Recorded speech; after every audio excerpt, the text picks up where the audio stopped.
Chapter 34. Pinocchio is thrown into the sea, eaten by fishes, and becomes a marionette once more.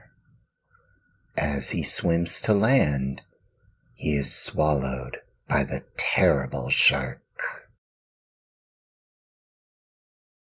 Down into the sea, deeper and deeper sank Pinocchio, and finally, after 50 minutes of waiting, the man on the cliff said to himself, "By this time my poor little lame donkey must have drowned. Up with him, and then I can get to work on my beautiful drum." He pulled the rope which he had tied to Pinocchio's leg, pulled and pulled and pulled, and, at last, he saw appear on the surface of the water. Can you guess what? Instead of a dead donkey, he saw a very much alive marionette, wriggling and squirming like an eel. Seeing that wooden marionette, the poor man thought he was dreaming, and sat there with his mouth wide open and his eyes popping out of his head. Gathering his wits together, he said, "And the donkey I threw into the sea?" "I am that donkey," answered the marionette, laughing. "You?" "I." "Ah, you little cheat! Are you poking fun at me?" "Poking fun at you? Not at all, dear master. I am talking seriously." "But, then, how is it that you, who a few minutes ago were a donkey, are now standing before me a wooden marionette?" "It may be the effect of salt water. The sea is fond of playing these tricks." "Be careful, marionette. Be careful. Don't laugh at me. Woe be to you if I lose my patience." "Well then, my master, do you want to know my whole story? Untie my leg and I can tell it to you better." The old fellow, curious to know the true story of the marionette's life, immediately untied the rope which held his foot. Pinocchio, feeling free as a bird of the air, began his tale. "Know then that, once upon a time, I was a wooden marionette, just as I am today. One day I was about to become a boy, a real boy, but on account of my laziness and my hatred of books, and because I listened to bad companions, I ran away from home. One beautiful morning, I awoke to find myself changed into a donkey. Long ears, gray coat, even a tail. What a shameful day for me. I hope you will never experience one like it, dear master. I was taken to the fair and sold to a circus owner who tried to make me dance and jump through the rings. One night, during a performance, I had a bad fall and became lame. Not knowing what to do with a lame donkey, the circus owner sent me to the marketplace, and you bought me." "Indeed I did, and I paid 4 cents for you. Now who will return my money to me?" "But why did you buy me? You bought me to do me harm, to kill me, to make a drumhead out of me." "Indeed I did. And now where shall I find another skin?" "Never mind, dear master. There are so many donkeys in this world." "Tell me, impudent little rogue, does your story end here?" "One more word," answered the marionette, "and I am through. After buying me, you brought me here to kill me, but feeling sorry for me, you tied a stone to my neck and threw me to the bottom of the sea. That was very good and kind of you to want me to suffer as little as possible, and I shall remember you always. And now my fairy will take care of me, even if you—" "Your fairy? Who is she?" "She is my mother, and like all other mothers who love their children, she never loses sight of me, even though I do not deserve it. And today, this good fairy of mine, as soon as she saw me in danger of drowning, sent 1,000 fishes to the spot where I lay. They thought I was really a dead donkey and began to eat me. What great bites they took! One ate my ears, another my nose, and a third my neck and my mane. Some went at my legs, and some at my back, and among others there was one tiny fish so gentle and polite that he did me the great favor of eating even my tail." "From now on," said the man, horrified, "I swear I shall never again taste fish. How I should enjoy opening a mullet or a whitefish just to find there the tail of a dead donkey." "I think as you do," answered the marionette, laughing. "Still, you must know that when the fish finished eating my donkey coat, which covered me from head to foot, they naturally came at the bones, or rather, in my case, to the wood. For as you know, I am made of very hard wood. After the first few bites, those greedy fish found out that the wood was not good for their teeth, and, afraid of indigestion, they turned and ran here and there without saying goodbye, or even as much as thank you to me. Here, dear master, you have my story. You know now why you found a marionette, and not a dead donkey when you pulled me out of the water." "I laugh at your story," cried the man angrily. "I know that I spent 4 cents to get you, and I want my money back. Do you know what I can do? I am going to take you to the market once more and sell you as dry firewood." "Very well, sell me.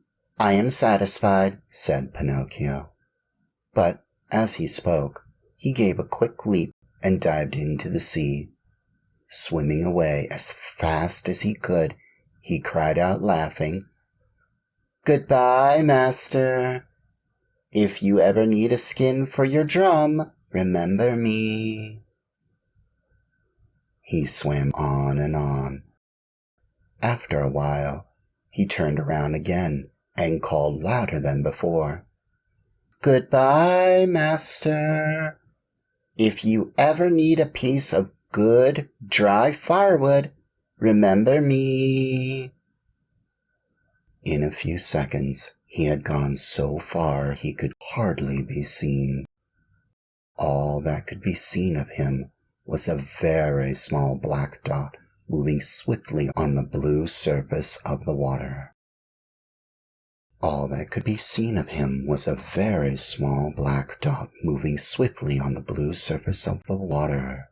A little black dot, which now and then lifted a leg or an arm in the air. One would have thought that Pinocchio had turned into a porpoise playing in the sun. After swimming for a long time, Pinocchio saw a large rock in the middle of the sea, a rock as white as marble.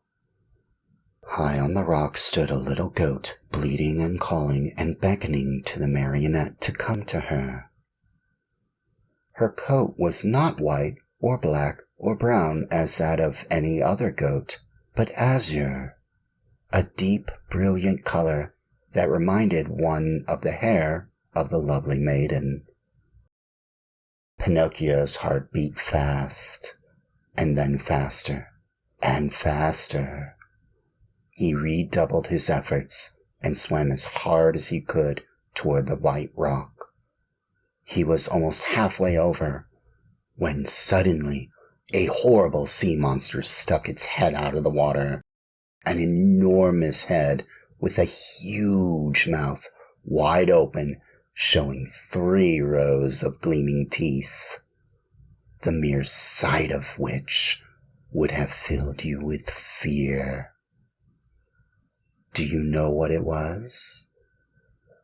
That sea monster was no other than the enormous shark, which has often been mentioned in this story, and which, on account of its cruelty, has been nicknamed the Attila of the Sea by both fish and fishermen. Poor Pinocchio! The sight of that monster frightened him almost to death. He tried to swim away from him, to change his path, to escape.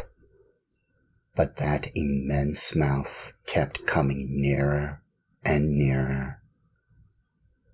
"Hasten, Pinocchio, I beg you," bleated the little goat on the high rock. And Pinocchio swam desperately with his arms, his body, his legs, his feet. "Quick, Pinocchio, the monster is coming nearer." Pinocchio swam faster and faster, and harder. "Faster, Pinocchio, the monster will get you. There he is, there he is. Quick, quick, or you are lost." Pinocchio went through the water like a shot. Swifter and swifter. He came close to the rock. The goat leaned over and gave him one of her hoofs to help him out of the water. Alas, it was too late. The monster overtook him, and the marionette found himself in between the rows of gleaming white teeth. Only for a moment, however, for the shark took a deep breath and, as he breathed, he drank in the marionette as easily as he would have sucked an egg. Then he swallowed him so fast that Pinocchio, falling down into the body of the fish, lay stunned for a half-hour. When he recovered his senses, the marionette could not remember where he was. All around him was darkness, a darkness so deep and so black that for a moment he thought he had put his head into an inkwell. He listened for a few moments and heard nothing. Once in a while, a cold wind blew on his face. At first, he could not understand where that wind was coming from, but after a while, he understood that it came from the lungs of the monster. I forgot to tell you that the shark was suffering from asthma, so that whenever he breathed, a storm seemed to blow. Pinocchio at first tried to be brave, but as soon as he became convinced that he was really and truly in the shark's stomach, he burst into sobs and tears. "Help! Help!" he cried. "Oh, poor me! Won't someone come to save me?" "Who is there to help you, unhappy boy?" said a rough voice, like a guitar out of tune. "Who is talking?" asked Pinocchio, frozen with terror. "It is I, a poor tunny swallowed by the shark at the same time as you. And what kind of a fish are you?" "I have nothing to do with fishes. I am a marionette." "If you are not a fish, why did you let this monster swallow you?" "I didn't let him. He chased me and swallowed me without even a 'by your leave.' And now, what are we to do here in the dark?" "Wait until the shark has digested us both, I suppose." "But I don't want to be digested," shouted Pinocchio, starting to sob. Neither do I, said the tunny. But I am wise enough to think that if one is born a fish, it is more dignified to die under the water than in the frying pan. What nonsense, cried Pinocchio. Mine is an opinion, replied the tunny, and opinions should be respected. But I want to get out of this place. I want to escape. Go, if you can. Is this shark that has swallowed us very long? Asked the marionette. His body, not counting the tail, is almost a mile long. While talking in the darkness, Pinocchio thought he saw a faint light in the distance. What can that be? He said to the tunny. Some other poor fish, waiting as patiently as we to be digested by the shark. I want to see him. He may be an old fish and may know some way of escape. I wish you all good luck, dear marionette. Goodbye, tunny. Goodbye, marionette, and good luck. When shall I see you again? Who knows? It is better not to think about it.